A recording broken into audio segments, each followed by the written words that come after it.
할렐루야! 오늘은 세종을, 내일은 대한민국과 온 땅에 전도와 선교의 사명을 감당하는 세종순복음 드림교회입니다. 하나님의 사랑과 은혜가 치유와 응답이 있는 성령 충만한 교회입니다. 구독과 중보기도로 드림가족이 되어보세요. 오늘도 주 안에서 참 좋은 날입니다. 오늘 저는 여러분과 함께 당연지사와 은혜라는 제목으로 말씀을 나누겠습니다. 깨닫지 못할 때는 모든 것이 당연지사인 것입니다. 크게 감동할 것도 없고 감사할 것도 없다고 생각합니다. 부모의 은혜를 깨닫지 못했을 때는 부모의 돌보심을 받고 사는 것이 당연지사요 별것이 아닙니다. 아버지 어머니 되셨으니 나의 일용할 양식을 돌보고 무엇을 먹을까 마실까 입을까 있을 곳을 돌보는 것은 당연지사지 그걸 뭐 은혜로 생각하느냐, 그렇게 사람들은 생각합니다. 하나님의 은혜를 깨닫지 못했을 때는 천지와 만물이 그냥 그렇고 당연지사이고 감탄하고 감격할 일이 아닙니다. 아침에 해가 떠도 당연지사고, 비가 와도 당연지사고, 날이 맑아도 당연지사고, 봄, 여름, 가을, 겨울이 기이하게 지나가도 당연지사인 것입니다. 놀랄 일도 없고 감탄할 일도 없고 감사할 일도 없습니다. 은혜는 은혜를 잃어버렸을 때 비로소 은혜의 귀중함을 깨닫게 됩니다. 그리고 그 은혜를 도로 찾았을 때 감격되고 감사하고 기쁘고 행복하게 되는 것입니다. 모든 것을 깨닫지 못할 때는 당연지사로 생각하지만은 깨닫고 보면 당연지사가 아닙니다. 오늘 탕자의 비유를 보면 은혜를 모르는 아들에 관한 이야기가 있습니다. 아버지 집에 살면서 이식주 복된 삶을 당연지사로 생각하고 감사나 감격할 일이 없었습니다. 큰 농사를 짓는데 거대한 저택에 자기 톡방을 가지고 있는 것 없는 것 다 소유하며 삽니다. 아침, 점심, 저녁 때를 따라 먹고 좋은 옷을 입고 행복한 나날을 사는 것을 당연지사로 생각했습니다. 이건 아버지가 우리에게 해줘야 될 당연한 일이 아닌가. 그래서 조금도 감사하게 생각하지 않고 은혜로 생각하지 않았습니다. 오히려 원망과 불평을 했습니다. 아버지의 군의하에 살며 명령에 복종하고 사는 것에 대한 불평인 것입니다. 왜 내가 아버지 밑에서 아버지 명령을 받고 종처럼 살아야 되느냐. 하루속히 아버지 쓰라를 떠나는 것이 행복하다고 생각한 것입니다. 누가복음 15장 12절에 그 둘째가 아버지에게 말하되 아버지여 재산 중에서 내게 돌아올 것을 내게 주소서 하는지라 아버지가 그 살림을 각각 나누어 주었다고 말하고 있는 것입니다. 그러자 그는 그 재산을 다 청산해서 아버지의 권위를 떠나기 위해서 아버지의 그림자가 비치지 않은 먼 나라로 갔습니다. 가까이 있으면 또 아버지의 간섭이 있을까 싶어서 아버지의 손길이 미치지 못할 먼 나라로 가서 허랑방탕했습니다. 아버지의 재산으로 자유방임하며 살았습니다. 그런 삶이 당연지사라 그랬습니다. 언제나 돈은 있고 언제나 마음대로 쓸 수 있고 방통하게 살 수 있는 것은 당연지사로 생각하고 걱정하지 않고 허랑방탕하고 사는 것입니다. 누가복음 15장 13절에 그 후 며칠이 안 되어 둘째 아들이 재물을 다 모아가지고 먼 나라에 가서 거기서 허랑방탕하여 그 재산을 낭비하더니, 당연지사가 항상 계속되는 건 아니지 않습니까? 돈도 기근이 오고 환경적 기근과 궁핍도 다가온 것입니다. 아버지께 받은 재산이 항상 있는 것은 아닙니다. 벌지 않고 퍼서니 그 퍼서는 재산이 얼마나 가겠습니까? 얼마 있지 않아요? 재산도 바닥이 나고 거기에다가 설상가상으로 그곳에 기근이 와서 먹을 것 입을 것 있을 것도 얻기가 힘들게 된 것입니다. 누가복음 15장 14절에 다 없앤 후 그 나라에 크게 흉년이 들어 그가 비로소 궁핍하게 되었다고 말한 것입니다. 잠언서 23장 5절에 내가 어찌 허무한 것에 주목하겠느냐. 정령의 재물은 스스로 날개를 내어 하늘을 나는 독수리처럼 날아가리라. 재물에 의지하면 재물은 언제고 사라지고 마는 것입니다. 이 사람은 자기 돈도 다 잃어버리고 이제는 기근이 와서 모든 사람이 굶주리기 전에 직장도 얻을 수가 없고 셋집에서는 방세를 올리고 안 내면 나가라고 말합니다. 이제는 길거리에 주저앉게 되고 홈레스가 되고 비참하게 된 것입니다. 호구주책의 어려움과 고통은 말할 수 없습니다. 직장을 구하러 아침 일찍부터 저녁까지 길거리를 방황하다가 겨우 얻은 것이 어떤 부자 농부의 돼지 우리에 돼지 치는 직업을 얻은 것입니다. 유대인들은 돼지 치는 직업이 제일 낮은 직업인 것입니다. 그것은 도시 안에 있지 않고 저 변두리에 있는 것입니다.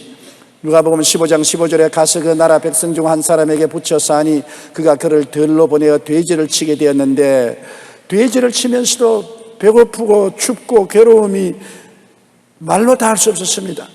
그러니까 어찌할 수 없이 아버지 집에 살던 옛날을 생각할 수밖에 없었습니다. 여러분, 우리가 경험하지 않습니까? 우리 자녀들이 해외에 가서 잘 살 때는 부모에게 1년에 전화 한번 할까 말까 하는 것입니다. 그러나 전화가 자주 오면 큰 탈난 줄 아십시오. 열흘이 넘지 않고 아버지 어머님 잘 계십니까? 행복하십니까? 기체후 만강하시옵니까? 그러면 고장 났구나.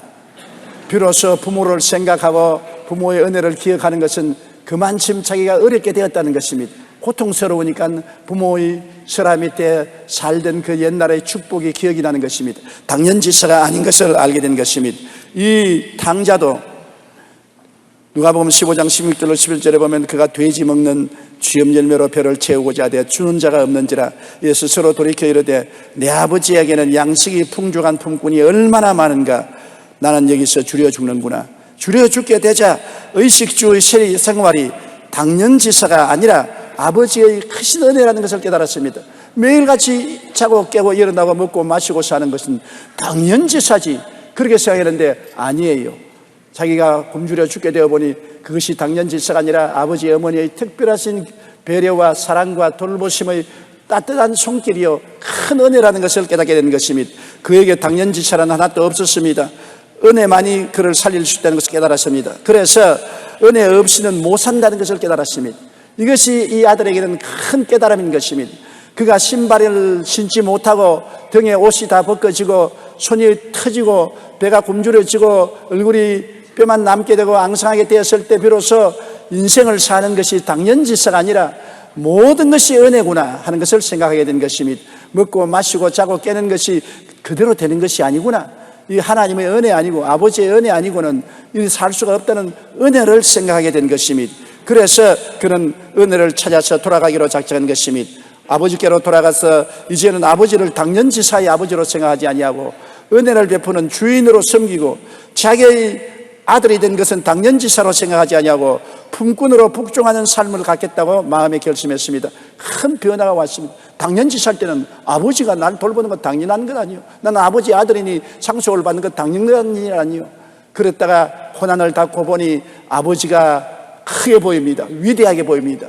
아버지가 아버지보다도 위대한 주인으로 보입니다. 자기는 너무나 비천한 품꾼으로 보입니다. 종도 훌륭합니다. 종보다 못한 날릴 품꾼으로 자기를 보았던 것입니다. 태도의 변화가 왔습니다. 은혜를 모를 때는 당당하고 자신만만하고 교만했지만은 은혜를 깨닫고 난 다음 자기가 얼마나 무력하고 보잘것없고 빈손 들고 비천한 것을 깨달아 알게 되고 은혜 베푸는 아버지가 얼마나 위대하고 훌륭하고 자상스러운 것을 알게 된 것입니다. 누가복음 15장 18절로 19절에 내가 일어나 아버지께 가서 이르기를 아버지 내가 하늘과 아버지께 죄를 지었사오니 지금부터는 아버지의 아들이라 일컬음을 감당치 못하겠나이다. 나를 품꾼의 하나로 보소서 하리라 하고 얼마나 큰 변화입니까? 그가 아버지 집에서 나올 때는 당연지사로 당당하게 아버지 재산 정리해서 어깨에 걸머쥐고 힘찬 발걸음으로 나와서 먼 나라에서 허랑방탕하고 살 때는 당연지사로 그랬는데 기근이 오고 돈이 떨어지고 박대를 당하고 버림을 받고 배가 고파 죽게 되니까 아버지의 재산이 보통 재산이 아닙니다. 당연지사가 아니지요. 아버지가 재산 준 것 얼마나 큰 은혜입니까? 아버지의 좋은 주택에 사는 것 엄청난 은혜지 당연지사가 아닌 것을 알았고 자기가 당당하던 자기 자신이 얼마나 부끄럽고 못난 것을 알게 된 것입니다. 모든 것이 은혜로 사는 것이지 은혜 없이는 못 사는 것을 알았었습니다. 그래서 그에게는 당연지사는 없고 모든 것이 은혜인 것을 깨달았습니다. 누가복음 15장 20절로 21절에 이에 일어나서 아버지께로 돌아가니라. 아직도 거리가 먼데 아버지가 그를 보고 측은히 여겨 달려가 목을 안고 입을 맞추니 아들이 이르되 아버지 내가 하늘과 아버지께 죄를 지었사오니 지금부터는 아버지의 아들이라 일컬음을 감당치 못하겠나이다. 그렇게 말했습니다. 그런데 아버지는 그 말에 대답하지 않고 아버지께서는 말했습니다. 누가복음 15장 22절로 24절에 아버지는 종들에게 이르되 제일 좋은 옷을 내어다가 입히고 손에 가락지를 끼우고 발에 신을 신기라. 그리고 살찐 송아지를 끌어다가 잡아라. 우리가 먹고 즐기자. 이 내 아들은 죽었다가 다시 살아났으며 내가 잃었다가 다시 얻었노라니 그들이 즐거워하더라. 은혜를 아는 아들에게 하나님은 비로소 더 큰 은혜를 주시는 것입니다. 여러분, 이 탕자가 아버지를 버리고 나갈 때 아버지는 마음에 크게 섭섭하게 느끼고 상처를 입었으나 자기 몫을 주었습니다. 탕자가 깨닫고 깨어져서 이제는 종으로서, 품꾼으로서 하나를 도와달라고 겸손하게 나서서 왔을 때, 은혜를 알 때 하나님은 구하지도 않은데 축복을 주신 것입니다. 여러분, 우리가 은혜를 모르고 모든 것을 당연지사로 생각하고, 해도 당연지사요, 달도 당연지사요, 자연 환경도 당연지사로 준 것이요, 나의 생명도 당연지사로 알고 있다가 내가 병들고 가난하고 직장을 잃고 빈손들어 비천하게 되고 고통스러울 때, 그때 생각해 보면 건강도 당연지사가 아니요, 아침에 일어나고 저녁에 자는 것도 당연지사가 아니요, 배불리 먹고 마시는 것도 당연지사가 아니요, 직장에 왔다 갔다 하는 것도 당연지사가 아니요, 모든 것이 하나님의 은혜라는 것을 깨닫게 되는 것입니다. 은혜를 깨닫는 자에게 하나님의 은혜를 주시는 것입니다. 당연지사로 생각하는 자에게는 은혜를 주시지 않는 것입니다. 성경에는 있는 자에게는 더 주고 없는 자에게는 있는 것조차 빼앗아버리게 되는 것입니다. 은혜를 은혜로 알고 감사하면 더 주고, 은혜를 은혜로 생각하지 아니하고 당연지사로 생각하고 감사하게 생각하지 않으면 있는 것조차 기근이 들어 다 빼앗기고 만다는 것을 이 성경을 통해서 주님이 우리에게 가르쳐 주는 것입니다. 하나님이 우리에게 주신 것이 얼마나 많습니까? 부모를 주시고 형제를 주시고 일용할 양식을 주시고 수많은 시험과 환난을 통해서 지금까지 살아있게 한 것이 당연지사가 아닙니다. 하나님이 돌보아 주셔서 지금까지 살아온 것입니다. 이것을 당연지사로 생각하기 때문에 우리가 매일매일 생활에 감사하지 아니하고 오히려 원망과 불평을 하고 사는 것입니다. 그러나 우리에게 큰 고통과 사고가 닥쳐서 모든 것이 궁핍하고 어려워지면 비로소 살아온 생활이 당연지사가 아니라 하나님의 은혜인 것을 깨닫고 회개하고 감사하며 찬미하기 시작할 때 하나님은 비로소 우리에게 더 큰 은혜를 베풀어 주시기 시작하는 것입니다. 제일 좋은 옷을 입혀라. 에베소서 2장 8절에 너희는 은혜에 의하여 믿음으로 말미암아 구원을 받았으니 이것은 너희에게서 난 것이 아니요 하나님의 선물이라고 말한 것입니다. 우리가 구원받은 것 하나님의 선물입니다. 하나님이 은혜로 주신 것입니다. 우리가 우리의 힘과 능력으로 구원받은 것이 아닙니다. 하나님의 은혜를 깨닫고 회개하고 돌아올 때 선물로 은혜의 옷, 구원의 옷을 입혀주는 것입니다. 제일 좋은 옷이 뭡니까? 용서와 의의 영광스러운 옷인 것입니다. 그리고 가락지를 끼워라. 요한복음 1장 12절에 영접하는 자 곧 그 이름을 믿는 자들에게는 하나님의 자녀가 되는 권세를 주었으니, 가락지라는 것은 유대인의 사회에서 친자식으로 낳으면 그 손에 가락지를 끼워주는 것입니다. 그 가락지에 어머니, 아버지와 형제들 이름이 기록되어 있는 것입니다.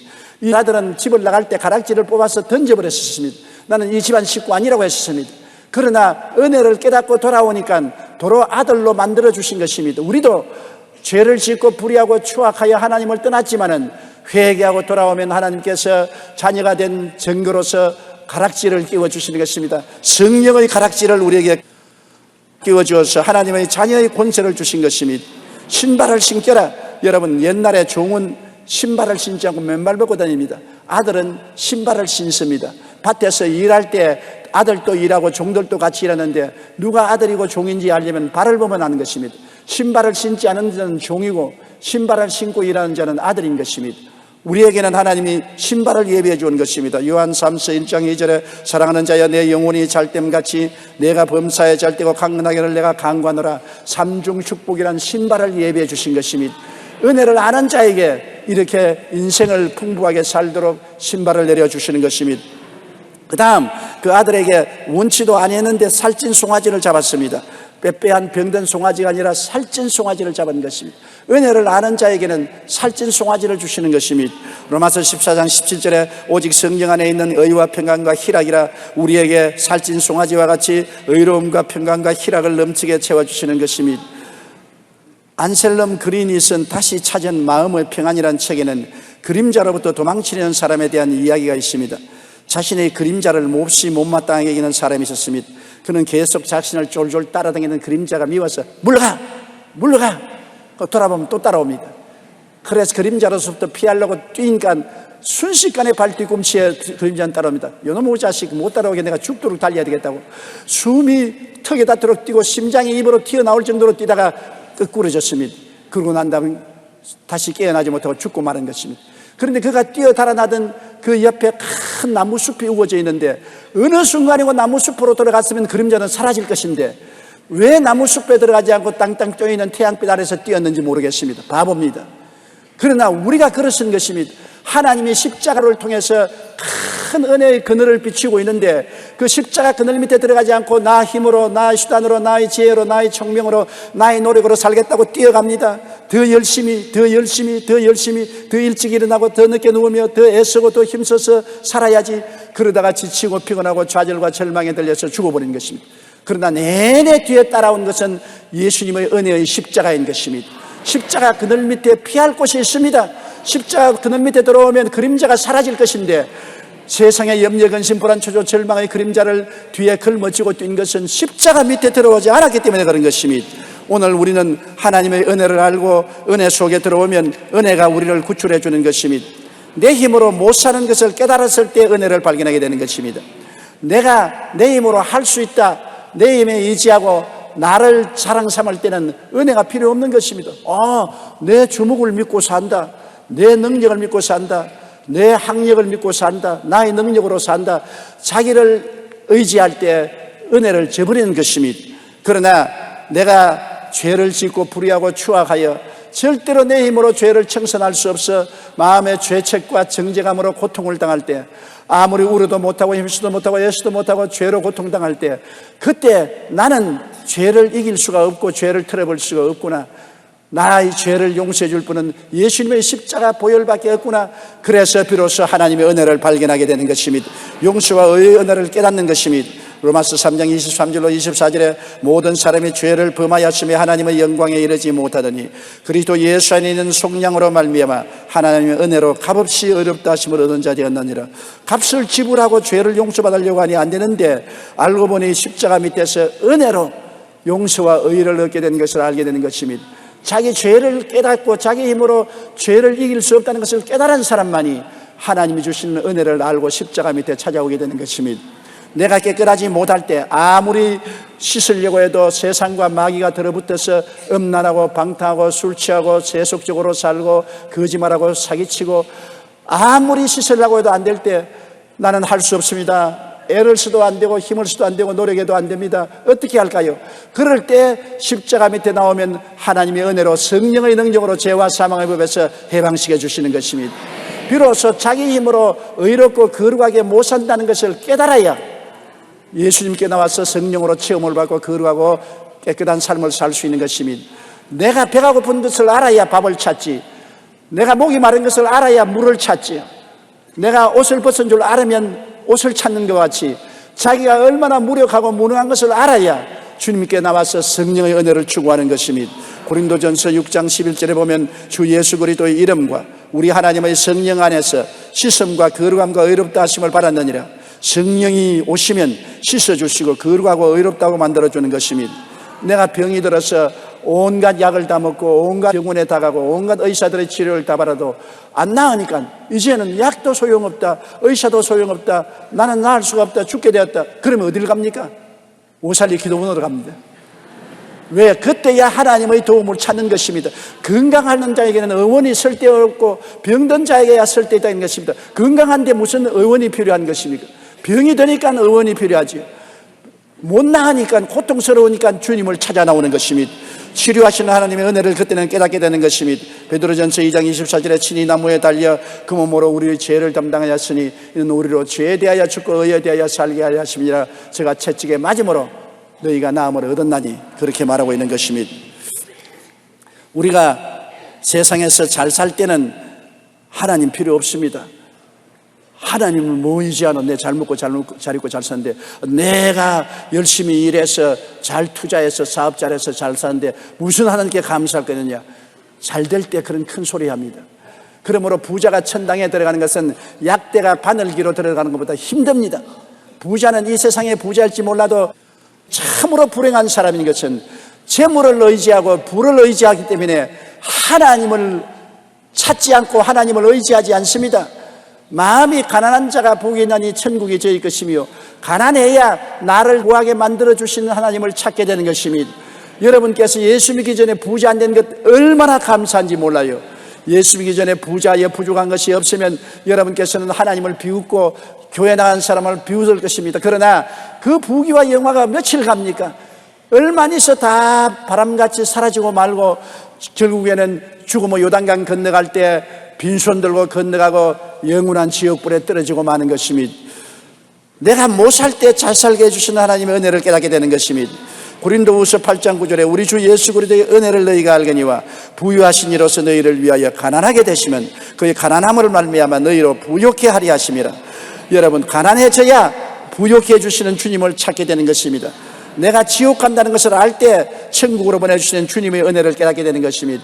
어찌할 수 없이 지옥 간다는 것을 깨닫게 될 때는 두려움과 불안에 휩싸이게 되는 것입니다. 나이를 먹고 이제는 죽을 날이 가까우는데 꿈에 지옥을 보았다든지 아따가 지옥의 환상을 보았다든지 마음속에 죄책으로 몸부림치게 되면 지옥이 눈앞에 나타납니다.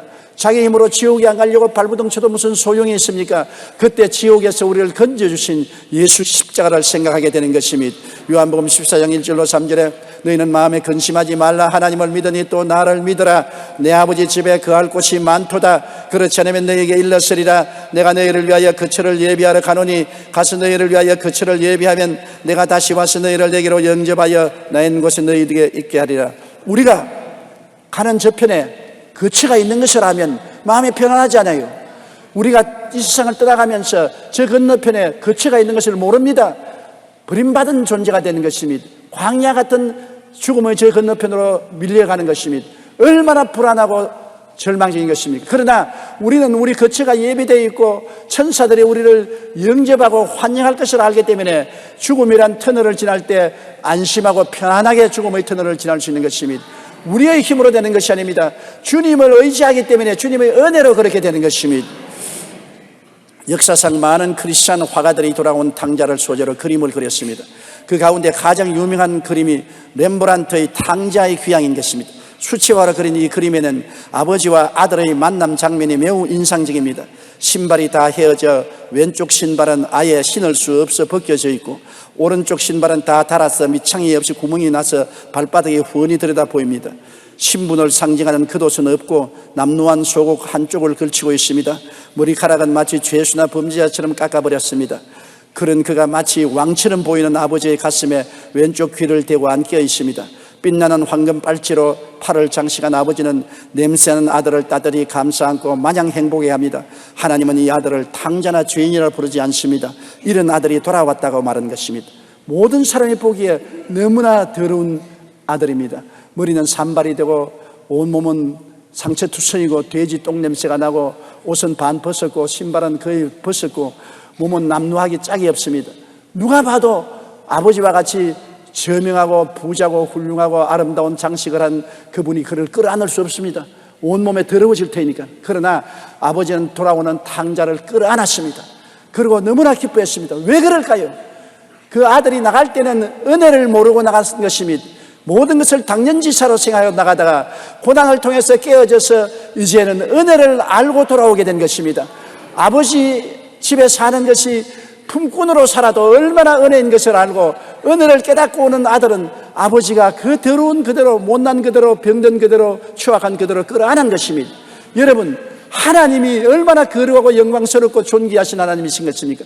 우리가 얼마나 더럽고 추하고 병들고 형편없는 냄새가 나는 것입니까? 그러나 우리가 하나님의 은혜를 깨달아 알고 우리 힘으로 살 수 없는 것을 알고 우리가 죄를 짓고 불의하고 추악하고 버림을 받아야 마땅한 줄 알고 천부의 여지 없어서 손들고 옵니다고 나오면 하나님은 그리스도 예수의 십자가를 통해서 우리를 끌어안습니다. 천사들이 말합니다. 더럽습니다. 하나님 끌어안지 마십시오. 냄새가 고약합니다. 더럽습니다. 추한 사람입니다. 과거 경력이 나쁩니다. 저런 사람을 끌어안으면 안 됩니다.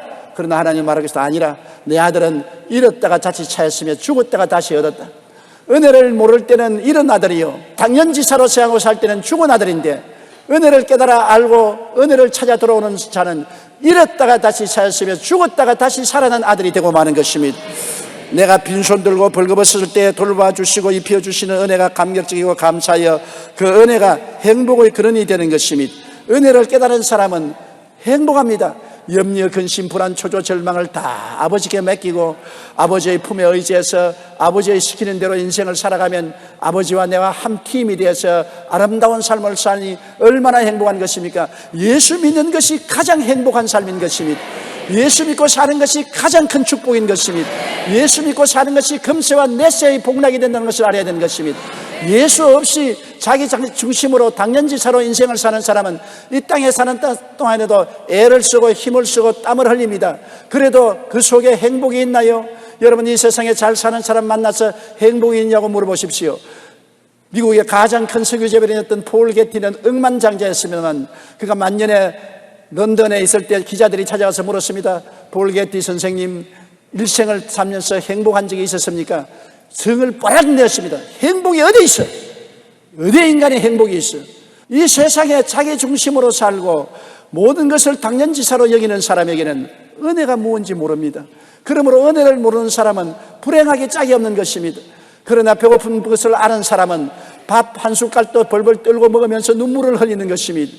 6.25 사변 때 피난살이 하면서 얼마나 고생합니까? 나는 지금도 기억나는 것은 제가 우리 고모님 댁에 갔는데 우리 고모님 댁에 피난 온 아주머니 한 분이 보퉁이를 메고 와서 우리가 점심을 먹는데 밖에서 우두커니 보고 있어요. 그 우리 고모님이 이리 와서 같이 밥 좀 먹자고 그 아리에 앉아서 숟갈도 우리 고모님이 먹던 것 밥풀이 붙은 그 숟가락을 주더라고. 내가 보니 왜 저런 숟가락을 주느냐. 그 숟가락을 봤더니 얼마나 밥을 맛있게 떠가면서 눈물을 줄줄줄줄 흘리거든. 나는 어릴 때니까 왜 밥을 먹으면서 저렇게 우느냐. 피난살이 괴로운데 얼마나 배가 고팠던지 먹던 숟가락 가지고서 밥 한 술 떨어 먹으면서 그렇게 눈물을 흘리더라고요. 그 피난 오지 않고 집에 살 때 밥 한 숟가락 먹으면서 그렇게 울 택이 있겠습니까? 비로소 배가 고프고 외로워 보니 밥 한 숟갈이 얼마나 귀한 은혜인 것을 알게 된 것입니다. 그는 그 밥 한 숟가락이 그에게 행복을 갖다 준 것입니다. 전에는 밥은 당연지사로 생각하는 것입니다. 그러나 이제는 그것이 은혜인 것입니다. 이 세상에 내 아내가 은혜로 주어진 것이다. 얼마나 감사하며 내 남편은 나에게 하나님이 은혜로 주신 것이다. 얼마나 고마워요. 우리 자식은 잘났든 못났든 은혜의 선물이라고 생각하면 귀하지 않아요. 내가 사는 초가스 한 칸이라도 은혜로서 하늘을 가리고 비를 가리고 살 수 있다고 감사하면 얼마나 아름다워요. 은혜를 알고 감사하면 나도 행복해지거니와 하나님을 기쁘시게 하고, 은혜를 아는 자에게는 주님이 더 은혜를 주시고 은혜를 모르고 감사하지 않는 자에게는 은혜를 빼앗아 버리는 것입니다. 하나님께서 좋은 옷을 주시고 가락지를 끼워주시고 신발을 신기시고 살찐 송아지를 잡는 것은 은혜를 깨달아 알아고 왔기 때문에 그런 것입니다. 은혜를 모르는 사람, 감사할 줄 모르는 사람은 결코 하나님이 은혜를 주실 수가 없는 것입니다. 내가 빈손 들고 벌거벗을 때 돌봐주시고 입혀주시는 은혜가 감격적이고 고마운 것입니다. 내가 깨어지고 버림받은 존재라는 것을 깨달았을 때 구원해 주시는 주님의 은혜에 감격하고 감사하고 그 은혜가 행복의 근원이 되는 것입니다. 오늘날 사람들이 행복하지 않은 것은 은혜를 깨닫지 못하기 때문에, 감사하지 못하기 때문에 행복 못한 것입니다. 환경 때문에 그런 거 아닙니다. 좀 더 좋은 집이 있으면, 좀 더 돈이 많으면, 좀 더 좋은 차를 타면, 좀 더 좋은 옷을 입으면, 좀 더 좋은 남편이 있으면, 좀 더 좋은 아내가 있으면 행복하겠다. 그것은 인생을 당연지사로 생각하기 때문에 그런 것입니다. 여러분, 호해 벽촌에 혼자 내던져서 말할 사람도 없고 물 받을 사람도 없는 고독한 곳에 혼자 맨발 벗고 살아보십시오. 사람이 얼마나 그리운지. 그렇게 되면 아이고, 사납던 남편도 여기 있었으면 좋겠다.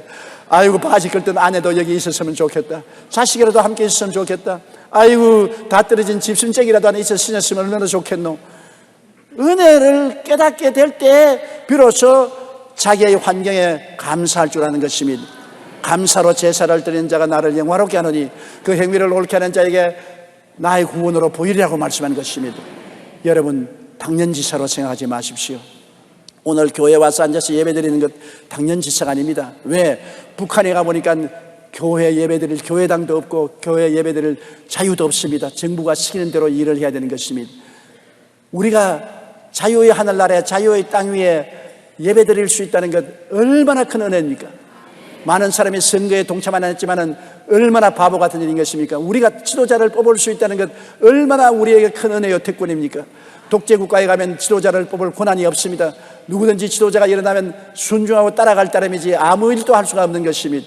여러분, 오늘 아침 잡수시고 차 타고 건강하게 교회에 참석한 것 얼마나 감사한 일입니까? 오늘 또 병들어서 병상에 들어 누워있으며 심한 병에 걸려서 생명이 위독한 사람이 얼마나 많고, 휠체어에 앉아서 스스로 차를 타고 올 수 없는 것을 생각하면 얼마나 여러분은 자유롭게 걸을 수 있으니 감사합니까?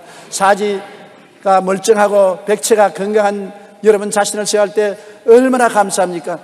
그저 앉아도 감사요, 서도 감사요, 앉아도 감사의 눈물이요, 서도 감사의 눈물밖에 없는 것입니다. 감사해야 돼요. 은혜를 생각하고 감사하고 입술에 불평이 없어야 돼요.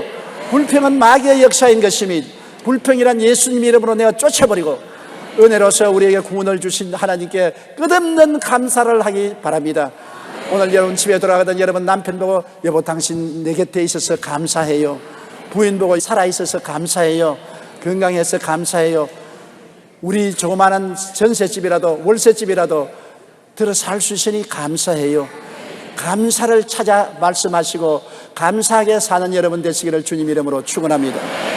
고개 숙여 기도드리겠습니다. 사랑이 많으신 우리 아버지 하나님, 우리는 이 당자처럼 아버지 집에 살 때 모든 삶이 당연지사로 알았습니다만 당연지사가 다 나를 떠나고 내가 빈손 들게 되고 헐벗고 굶주리고 고통스러워지면 그것이 당연지사가 아니고 그 아버지가 돌봐 주신 은혜라는 것을 깨닫게 되옵니다. 내 아버지 우리는 너무나 은혜를 깨닫지 못하고 당연지사로 생각하고 원망 불평이 감사보다 앞섰습니다. 항상 비교 인생을 살아서 남과 나를 비교하고 환경과 비교하며 자기의 없는 것을 불평했습니다. 용서하여 주시옵소서. 아버지 하나님이시여 우리에게 주신 많은 것을 헤아려 보게 도와주시옵소서.